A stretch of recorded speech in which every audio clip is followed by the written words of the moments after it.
आप सभी को ग्रेसीरा की ओर से जय मसीह की। ग्रेसीरा में आप सभी का स्वागत है। आज हमारे मनन और पठन का 6वां दिन। कल हमने पुराने नियम के निर्गमन अध्याय 16 से 31 तक के भाग को और नए नियम के प्रेरितों के काम की पुस्तक के अध्याय 11 से 15 तक एवं यहूदा की पत्री को देखा था। आज इसी के साथ हम आगे बढ़ेंगे और आज के भाग को हम देखने जा रहे हैं। आज हम पुराने नियमों में से 2 पुस्तक और नए नियम में से 2 पुस्तक यानी कि कुल आज हम 4 पुस्तकों का विवरण देखने जा रहे हैं। मैं जो भी बातें बोल रहा हूँ और जिस प्रार्थना पत्र के विषय में जिक्र कर रहा हूँ, यदि आप उसका लिखित प्रारूप पाना चाहते हैं, लिंक वेबसाइट डिस्क्रिप्शन में दी जा चुकी है। हमारी वेबसाइट www.gracera.in। आप लिंक पे क्लिक करके वेबसाइट में जा सकते हैं और लिखित प्रारूप में ये सारी बातों को आप देख सकते हैं। आइए और समय ना गवाते हुए आगे बढ़ते हैं और पुराने नियम के आज के भाग का छोटा सा विवरण हम देखते हैं। आज हमें पुराने नियम से 2 पुस्तकें, पहला निर्गमन की पुस्तक और दूसरा लेव व्यवस्था की पुस्तक देखनी है। निर्गमन की पुस्तक का आज मनन पठन के लिए अध्याय 32 से 40 अध्याय। जब हम 32 अध्याय और 33 अध्याय निर्गमन का पढ़ते हैं, उसमें हम सोने के बछड़े और सीनै पर्वत से प्रस्थान की आज्ञा के बारे में वर्णन पाते हैं। जब हम अध्याय 34 से अध्याय 40 तक पढ़ते हैं तो वाचा का परमेश्वर द्वारा दोहराया जाना और मिलाप वाले तंबू के विषय में हम देखते हैं। लेव व्यवस्था की पुस्तक संपूर्ण बाइबल में तीसरी पुस्तक है। लेव व्यवस्था नामक पुस्तक प्राचीन इजराइल में प्रचलित आराधना और धर्म विधियों और याजकों से संबंधित नियमों का वर्णन है। आज के इस भाग में हम इस पुस्तक से पहले अध्याय से 7 अध्याय तक देखने जा रहे हैं। पहले अध्याय में हम होम बलि की विधि के बारे में वर्णन पाते हैं। दूसरे अध्याय में हम अन्न बलि की विधि के बारे में वर्णन पाते हैं। तीसरे अध्याय में हम मेल बलि की विधि के बारे में वर्णन पाते हैं। चौथे अध्याय में हम पाप बलि की विधि के बारे में वर्णन पाते हैं।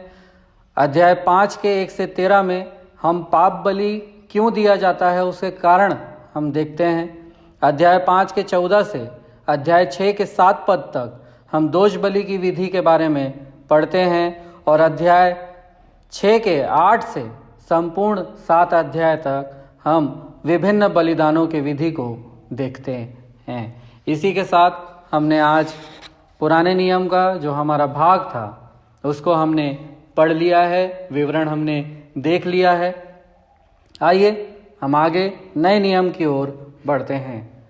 नए नियम में हमको आज जो पढ़ना है 2 पुस्तकें, पहला प्रेरितों के काम की पुस्तक और दूसरा फिलेमोन की पत्री। प्रेरितों के काम की पुस्तक में आज का हमारा मनन और पठन का जो अध्याय है वो अध्याय 16 से अध्याय 20। अध्याय 16 से अध्याय 18 के 22 पद तक जब हम पढ़ते हैं, उसमें पौलुस के द्वितीय प्रचार यात्रा के बारे में हम देखते हैं और अध्याय 18 से बचे हुए भाग से संपूर्ण अध्याय 20 तक जब हम पढ़ते हैं, उसमें पौलुस के तृतीय प्रचार यात्रा के विषय में हम देखते हैं। फिलेमोन की पत्री, फिलेमोन की पुस्तक नए नियम की 18वीं पुस्तक है और संपूर्ण बाइबल की 97वीं पुस्तक है। फिलेमोन एक प्रमुख मसीही था जो संभवतः कुलुस्से की कलीसिया का सदस्य और ओनेसिमुस नामक एक दास का स्वामी था। यह दास अपने स्वामी के यहाँ से भाग गया था और फिर किसी तरह पौलुस के संपर्क में आया जो उस समय जेल में था। पौलुस के द्वारा ओनेसिमुस एक मसीही बन गया। फिलेमोन के नाम पौलुस प्रेरित की पत्री फिलेमोन से यह आग्रह करती है कि वह अपने दास से पुनः मेल मिलाप कर ले, जिसे पौलुस फिर से उसके पास भेज रहा है तथा न केवल एक क्षमा के लिए किए हुए दास के रूप में, परंतु एक मसीही भाई के रूप में उसका स्वागत करें। फिलेमोन की पत्री अध्याय 1 से अध्याय 3 तक जब हम पढ़ते हैं, उसमें इंट्रोडक्शन है, भूमिका है। अध्याय 1 के 4 से 7 पद तक जब हम पढ़ते हैं, उसमें फिलेमोन की प्रशंसा की गई है। अध्याय 1 के 8 से 22 तक पढ़ते हैं, उसमें उनेसिमुस के लिए निवेदन किया गया है। अध्याय 1 के 23 से 25 पद तक जब हम पढ़ते हैं, उसमें कंक्लूजन, उपसंहार दिया गया है। इस प्रकार हमने आज के भाग का छोटा सा विवरण समाप्त कर लिया है। आइए अपने प्रार्थना पत्र के अनुसार छोटी सी प्रार्थना करें। पवित्र, जीवित, सामर्थ्य, अनुग्रहकारी परमेश्वर पिता, आपके चरणों के निकट आते हैं प्रभु जी। प्रार्थना करते हैं कलीसिया के लिए। कलीसिया आपकी इच्छा में पाई जाए, आपकी इच्छा से भटक ना जाए। हालेलुया। आपकी इच्छा कलीसिया में पूरी हो प्रभु, ऐसा हम आपसे प्रार्थना करते हैं। प्रार्थना करते हैं हमारे व्यक्तिगत जीवन के लिए प्रभु।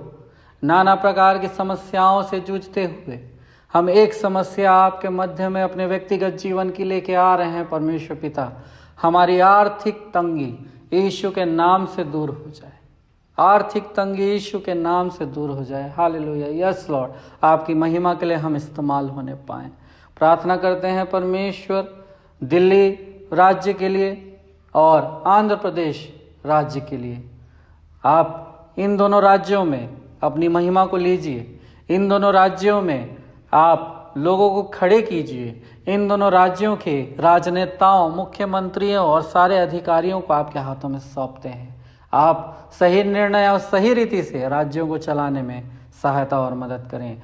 आप हमारी प्रार्थना सुनते हैं। धन्यवाद। सारा आदर, महिमा, इज्जत, गौरव, जलाल आपको देते हैं।